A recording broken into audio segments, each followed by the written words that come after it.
All right, welcome to Changing the Stigma. This is a show where we try to change that stigma that's attached to any mental health issue or disorder that anyone might be struggling with, like depression, anxiety, bipolar, PTSD, schizophrenia, any of that. We're really shooting to have some parity when it comes to mental health and medical issues, and to have that conversation where people feel they're free to have those issues they're going through freely talked about, just like anything else that we have conversations about, whether it be the weather or the medication we're taking, a trip we're going on, and it's just a casual conversation to have. My name is James Cline. I am the host of this show. Um, Many of these shows I've had some guests come on, and we're going to have more guests on in the future. And I also provide a lot of resources and some feedback and insight into what people with mental health kind of struggle through.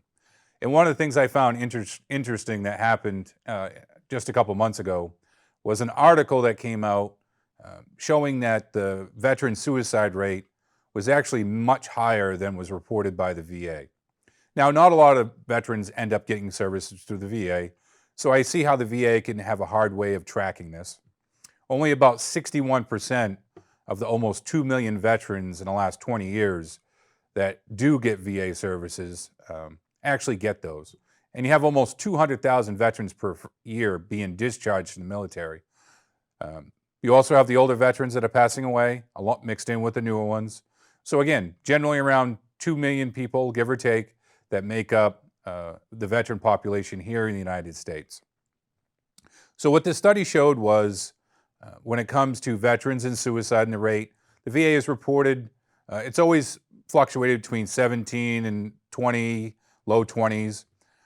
The rate that most people recognize is right around 22 per day.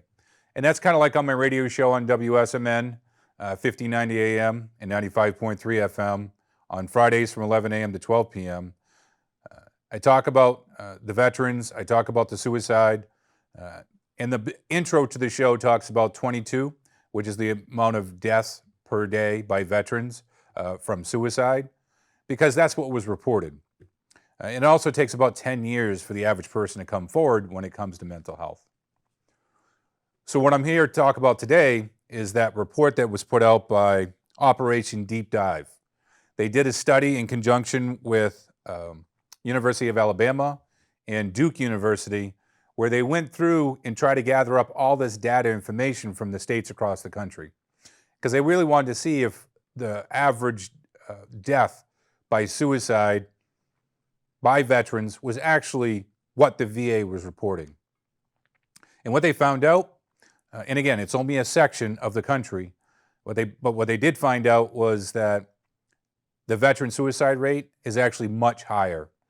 It's almost 2.5 times more than what they're talking about. So what they did was they went through and tried to get this information from all the different states, and only 8 states participated in this study. Those states were Alabama, Florida, Maine, Massachusetts, Michigan, Minnesota, Montana, and Oregon. So out of those 8 states, they only represent about 18% of the veterans that are in the United States. Our home state of New Hampshire here did not participate in this study. I see my home state of Maine, where I was raised most of my life, they did participate in it. But I find it odd that a state with almost one of the highest per capita rates of veterans per civilians in the country did not participate in this.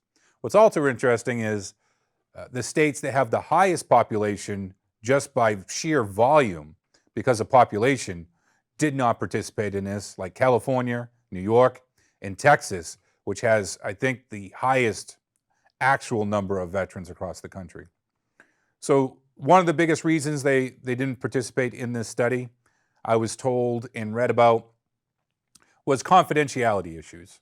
These states said, no, we can't provide that information for this study because we need to protect the confidentiality. We need to protect the healthcare information of different individuals so that doesn't get released out there. To me, that's kind of a cop-out, because if 8 states were willing to participate, that should just encompass all the states when it comes to participating in this study. It almost makes me feel that the states that didn't participate were kind of caught off guard, and they knew they were probably underreporting. And part of it could be maybe there was some issues confidentiality. But if those 8 states were able to work that out and release this information, the other states should follow suit, kind of follow the same thing if they were worried about lawsuits or information that got disclosed, things like that. Really what the study was just looking for, they were looking for the parameters, the way people, if the medical examiner, when somebody passed away, had validated whether or not they had a military service in their background, what the circumstances are, if there was an accident or if the death was undetermined, things of that nature, even overdose deaths. So what they determined was, of these 8 states, they broke it down into different stats, and I'm going to go through those. So what they determined was almost 44 deaths per day are related back to a veteran, or as they say, a former service member. Of those 44, about 24 are by suicide determined by a medical examiner or a medical doctor, in the traditional sense of a suicide, where it was like a self-inflicted injury, gunshot wound, hanging, pills. Maybe there was a suicide note saying, this is what I did.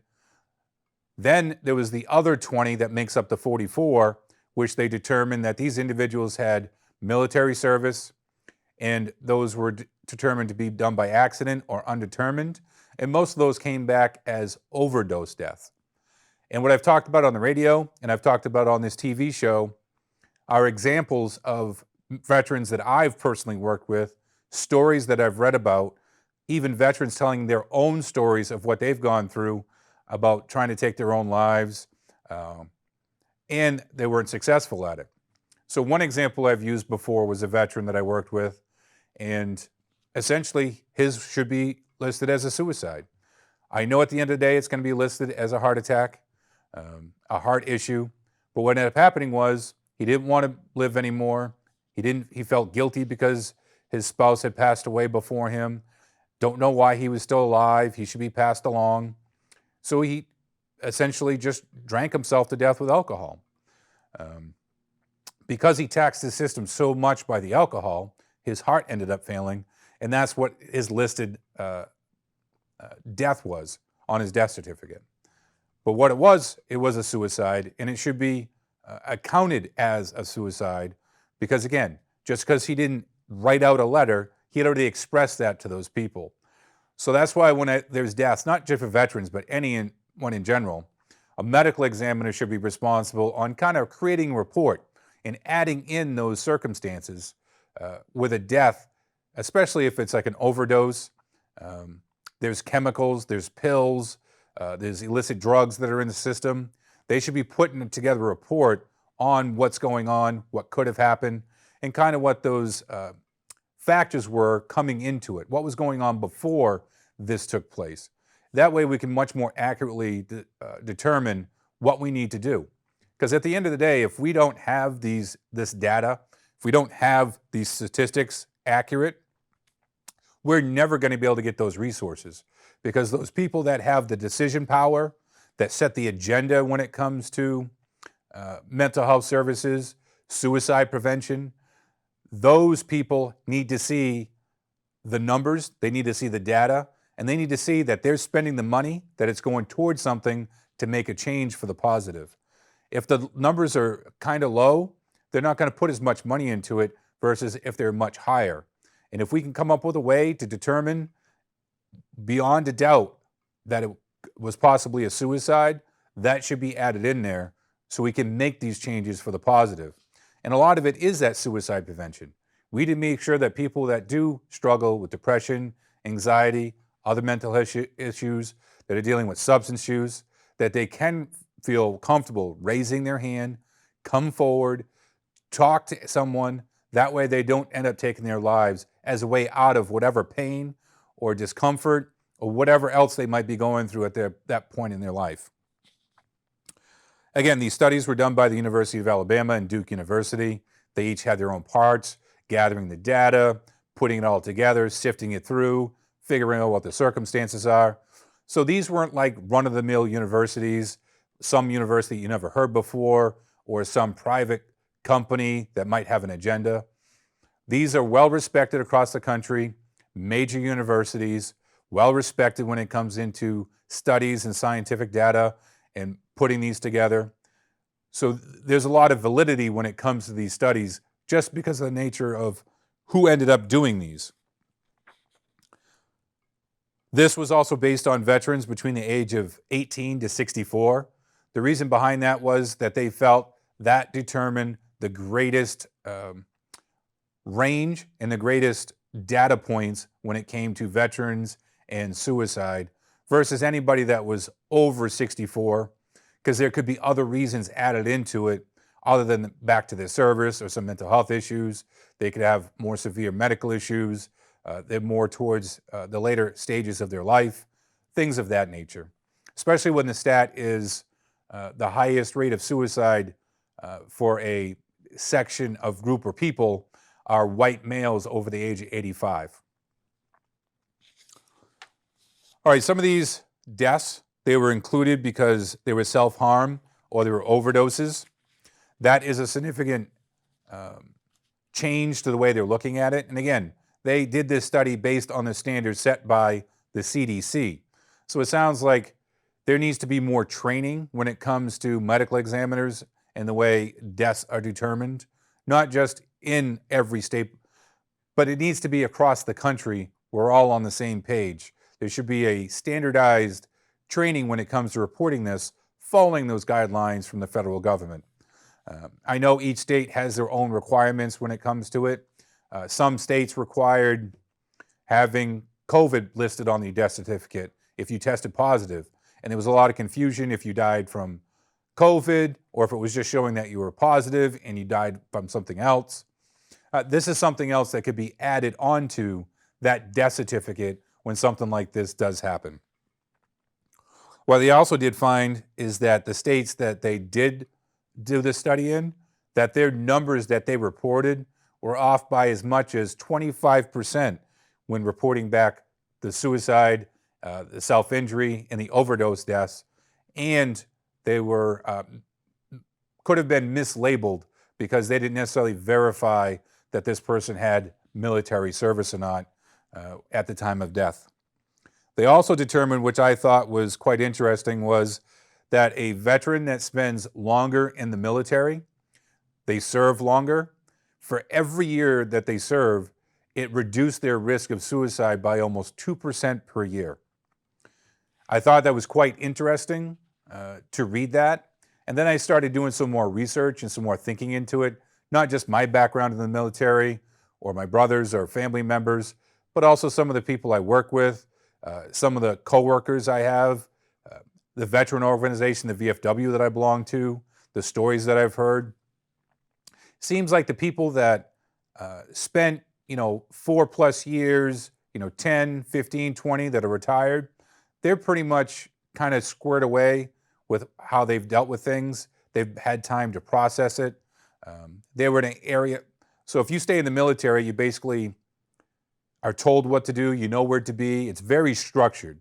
But when you get out of the military, it's kind of like you're a free-for-all. You're on your own. And for somebody that's young, getting out of the military after a few years, you've been through high school, now you've been in the military, and now you're kind of on your own, and there's nobody to guide you or tell you what you need to do. So what they call it is called the deadly gap. The deadly gap is usually that first 2 years after you get out of service. And they've even narrowed it down even further than just the 2 years after you get out of service. They've determined that an individual that serves less than 3 years in the military and has gotten a discharge other than an honorable discharge, they're the ones that find themselves at the highest risk of suicide, of substance use, and really kind of spiraling out of control and not getting the services in place that they do need. They end up homeless, they end up unemployed, they're not with their family, they don't have friends, they may not have a girlfriend, a boyfriend, or a significant other. They may not be in contact with kids they may have. They may not have kids. There's all kinds of things that go into it when they fall into this kind of deadly gap. And what we need to do is that we need to change that.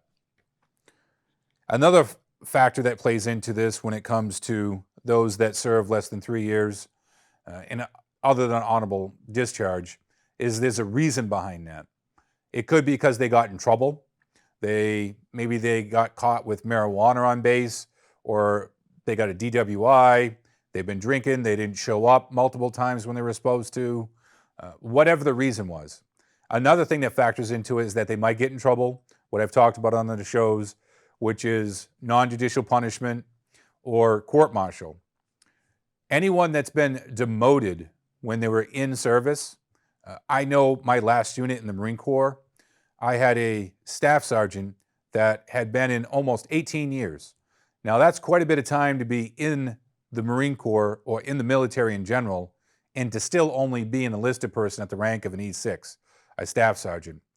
For that amount of years in, with 18 years, he should have been at least an E7, possibly even an E8. But he wasn't. He was an E6. He had been demoted multiple times. Even my time in that unit, he even got demoted once too, from a staff sergeant back down to a sergeant for reasons that I'm not going to disclose.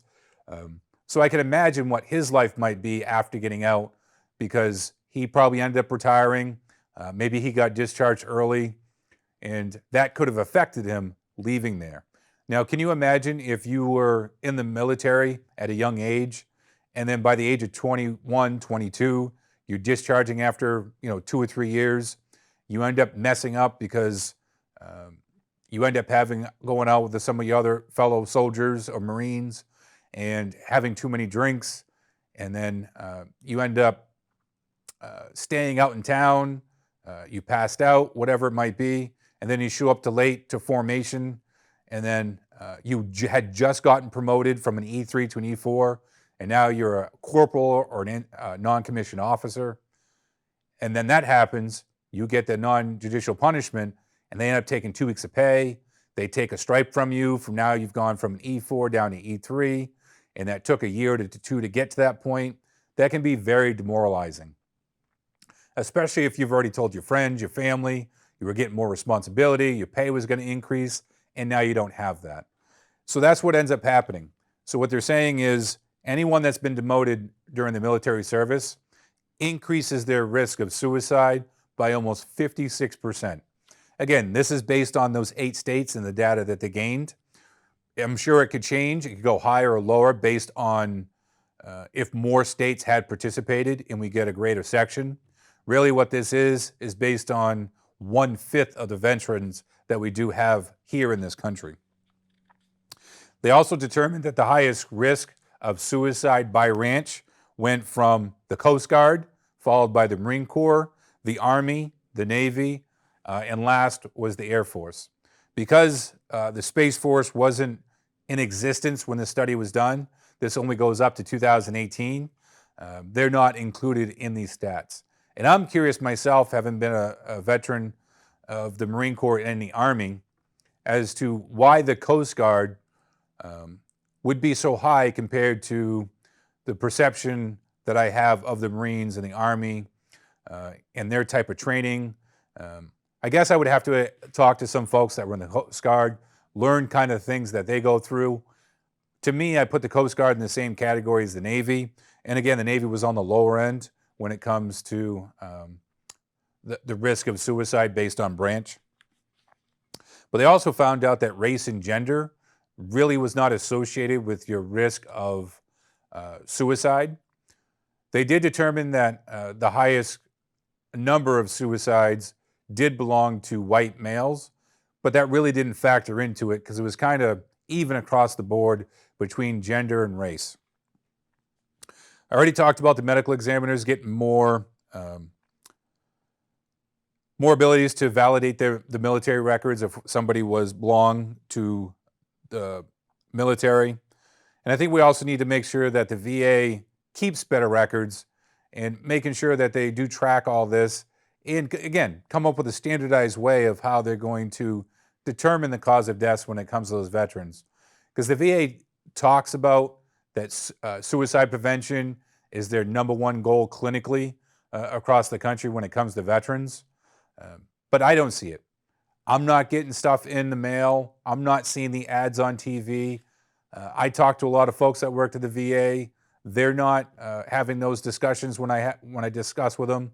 I've offered to have people from the VA come down here on this show and on the radio show on WSMN, and no one's taken me up on the offer. They come up with excuses that the VA won't let them. There's reasons why the VA won't let them on. They can only talk about so much. It's a conflict with their position. Really, the only thing I see the VA doing when it comes to suicide prevention is that when you do go talk to somebody, when you have an appointment at the VA, one of the first things they ask you is if you have thoughts of suicide or hurting yourself or someone else. That's really what it comes down to. They do have things they hand out, like I went to the Big E recently, the last day on October 2nd. There was stuff down there that the VA had. They were handing out like a bag with a veteran crisis line. But even that stuff is old because now it's been updated with 988. With 988, you press 1 if you're a veteran. If you want to talk to somebody that's more specific and trained in those veteran issues. I do see that the VA is trying to work on getting more peer support specialists, and I 100% support that. I myself am working towards being a clinician, and I do see that the clinician is more of a professional role. They're trying to assess somebody, get a plan in place, where those peer support specialists, they can go ahead and get much more personal, and those veterans feel more like opening up to them because they have a lot more shared experiences when it comes to that. And we also need to make sure that we have funding in place to make sure this data is available for when those people want to do this research, because these are important issues. And if we can do this kind of like a pilot, where we allow that information to be out there and gathered for research for veterans, then we can expand it more out to different populations in the civilian world. Maybe we target people that are diagnosed with cancer or some other terminal illness, and whether or not they decide to take their lives instead of fight treatment.